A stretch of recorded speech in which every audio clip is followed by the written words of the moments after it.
નશાનો કાળો કારોબાર ચલાવનાર સામે સુરત પોલીસ લાલ આંખ કરી રહી છે, ત્યારે મુંબઈથી હાઇબ્રિડ ગાંજો ઘુસાડવાના રેકેટનો પર્દાફાશ કરવામાં આવ્યો છે। 23 વર્ષીય યુવકની નિયોલ ચેકપોસ્ટ પાસેથી સારોલી પોલીસ દ્વારા ધરપકડ કરવામાં આવી હતી। યુવક પાસેથી 998 ગ્રામ હાઇબ્રિડ ગાંજો મળી આવ્યો હતો। આ ગાંજાને સ્કૂલ બેગમાં સંતાડીને સુરતમાં ઘુસાડવાનો પ્રયાસ કરવામાં આવી રહ્યો હતો। હાલ તો સારોલી પોલીસ દ્વારા 30 લાખનો મુદ્દામાલ કબજે કરીને વધુ કાર્યવાહી હાથ ધરવામાં આવી છે।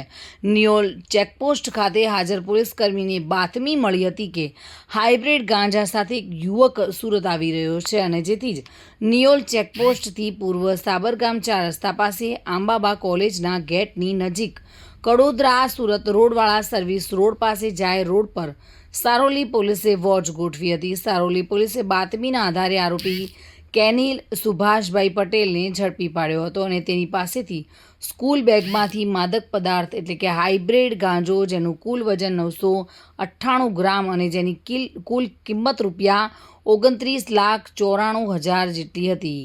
હાલ તો સારોલી પોલીસ દ્વારા કેનિલ પટેલની ધરપકડ કરી છે અને આ હાઇબ્રિડ ગાંજો મુંબઈથી આપનાર અજાણ્યા શખ્સ અને સુરત ખાતે મંગાવનાર અક્ષય ઉર્ફે આઝાદ હિતેશભાઈ સોનીનાને બંનેને વોન્ટેડ જાહેર કરવામાં આવે છે। સારોલી પોલીસ દ્વારા 29,94,000નો એટલે કે 998 ગ્રામ હાઇબ્રિડ ગાંજાનો અને એની સાથે 10,000નો એક મોબાઈલ ફોન મળી કુલ 30,04,000નો મુદ્દામાલ કબજે કરવામાં આવ્યો છે। મુંબઈથી સુરતમાં હાઇબ્રિડ ગાંજો ઘુસાડવાના મોટા ખેલનો સારોલી પોલીસ દ્વારા પર્દાફાશ કરાયો છે। આ સમગ્ર ખેલમાં કોણ કોણ સામેલ છે તે અંગે વધુ તપાસ સારોલી પોલીસ દ્વારા કરવામાં આવી રહી છે।